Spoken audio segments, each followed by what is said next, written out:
Then we go to the next types, action research. Action research means you try to solve a local problem in very specific context by modifying intervention or by placing new component within the system. For example, uh, if you are a teacher and then you find most of your students are very sleepy while you giving presentation, and then you try to identify. You said almost 1/3 of my students were sleepy in my classroom, and they didn't have attention to my explanation. And then you try to modify your teaching strategy. For example, you try to develop attractive materials that attract them to involve within the activities.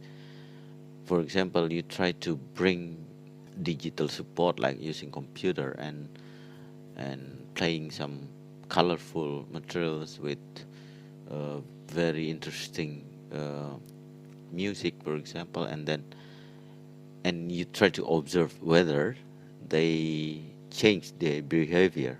Your students. It means you are trying to conduct an action to solve a problem. So this is the simplest way to understand action research.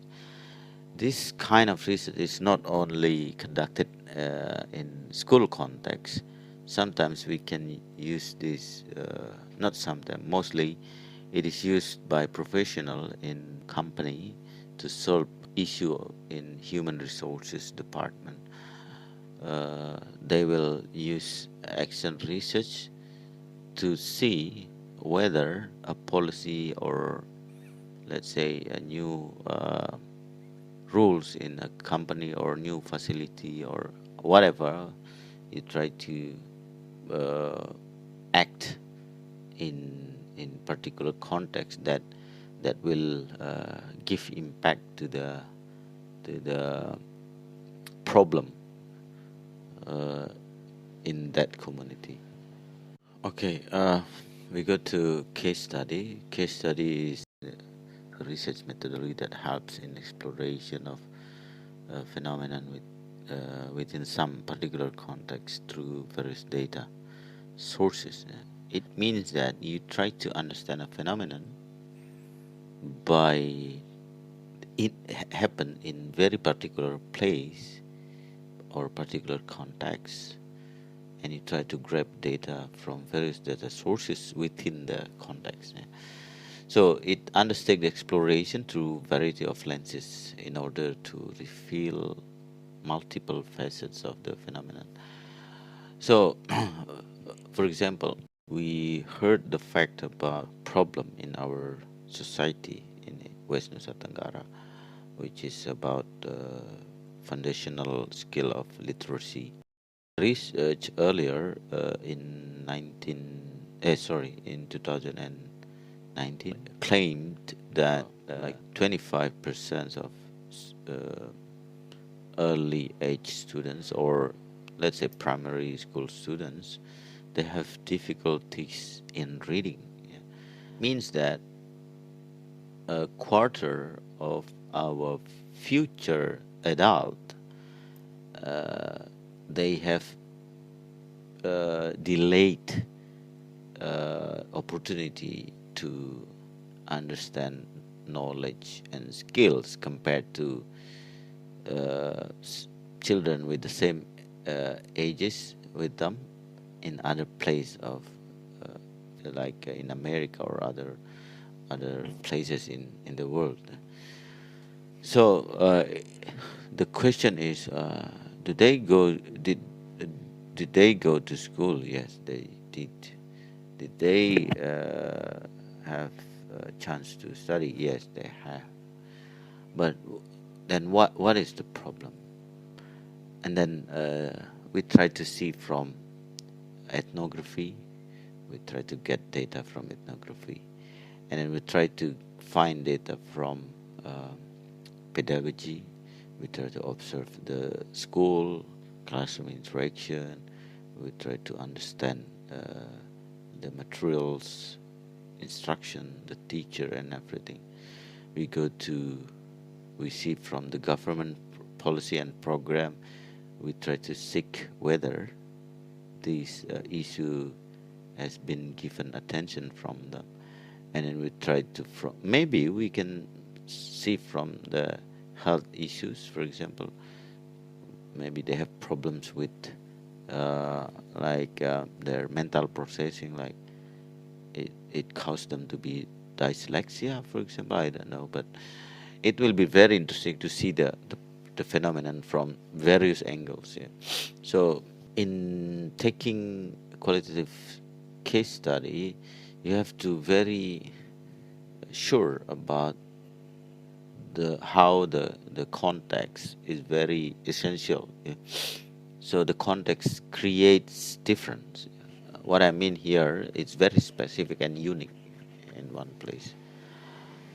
That's why this kind of study is quite tricky for beginner. Yeah. Some experts they don't suggest this for very beginner researcher, because they criticize that this methodology has so many weaknesses, because they don't have very clear stages from the beginning until the end of the research. Okay, this one is quite important for you if you decide in the future to conduct a qualitative. Number 6, ethnographical research. This type of research can be used to collect data dealing with social and behavioral science. You conduct observation and interviews to get the data, which you will be used to draw conclusion based on the data later in your research. Your conclusion about how societies and individuals function in one particular community. So ethnographers, they work like a photographer. Yeah. They come to one place, they see the beauty, they take their camera and make a picture to the object without doing intervention. Yeah. Because if you do the intervention, it will ruin the nature of the site, yeah, or the community. So instead of trying to manipulate the phenomenon or the object that you are trying to understand, you live as it is. Yeah. You keep it as natural as possible. Yeah. I know it will be very challenging, because you cannot create, you cannot manage, or you cannot, you cannot hold the change of social behavior in the society. But that is the interesting about this methodology. So if you have to conduct this kind of research, you have to be accepted by the environment that you are trying to study, to avoid what we call as bias by the researcher. Because if you come there as someone who always being stranger for them, it will be quite difficult for you to get the nature of the community that you're trying to study. Yeah. So if you bring this understanding to a classroom, it means if you study a class and then you come there, you try to find information about their background, their social background, their information, and then you try to observe how students and teachers interact in a classroom session, what kind of what kind of code uh, they use in their interaction. For example, in most public school, mostly they communicate by using different mode of communication. Um, most students they try to show their respect to the teacher by using uh, selected words to uh, to imply their politeness to the teacher, while on the other hand, teacher will use different level of communication, which is quite casual, yeah, not really polite, not really formal to their students when they interact. So if we see this, maybe we can make an initial conclusion that the teachers live in particular community. Both of them, teacher and student, live in a community where children must respect their elders, especially when they talk to their teachers. Yeah. This kind of, I mean, it is hard, not really hard to see the big picture, but it will be challenging for you to see what behind or what inside there. But if you write this and people will read your article in somewhere in America, for example, they will very curious what kind of pattern of interaction between teacher and students uh, occur in Indonesia, especially in Mataram or Lombok, but because they think that is quite different from me. So what is the setting of the community, the cultural setting, the social setting that encourage this kind of interaction occur? Yeah.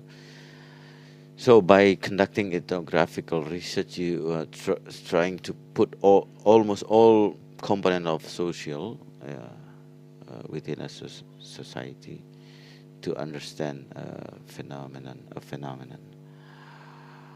Then we go to historical research. You try to learn from documents here in historical research. You try to understand longitudinal phenomenon by studying them based on their literature or any sources that can provide us with data, written data. So historical research encourage us to study the timeline of phenomenon from earlier stage or even before that age, yeah. And then you try to link between what happened in the past and what happened in the years before, and then what happened now. You try to relate them in your research. That is kind of historical research.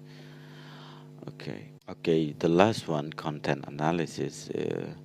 This kind of research mostly used by sociologists to analyze social life, yeah, by interpreting words, images from documents, film, art, music, or other products, cultural products. You try to, for example, this is quite interesting in our local language. Uh, in English, we begin to realize that there there is you know uh, difference between subject pronoun, the third singular subject pronoun of male and female. They use she and he. Yeah. Very interesting. Yeah. And then uh, that is how they differentiate genders or sex. And then we can go to other maybe documents like we try to understand why people express their angers, for example, by using particular words, and how it is changing years or time by the presence of different word, and you forgot the old word, and then you become familiar with a new term. For example, now we have so many new words in this digital era. People start talking about social media, and then they will write like IG, and you understand it's Instagram, and then so on and so forth. That is how we use content analysis to study something based on keywords, keywords, or key image, or key components of culture or products and media within a particular society. This kind of research is maybe it sounds simple, but uh, you know, the technology, what we call as artificial intelligence, actually content analysis is part of that. Yeah. For example, you can type anything in Google now, and then the Google will predict your sentence or your location or places or something. Yeah.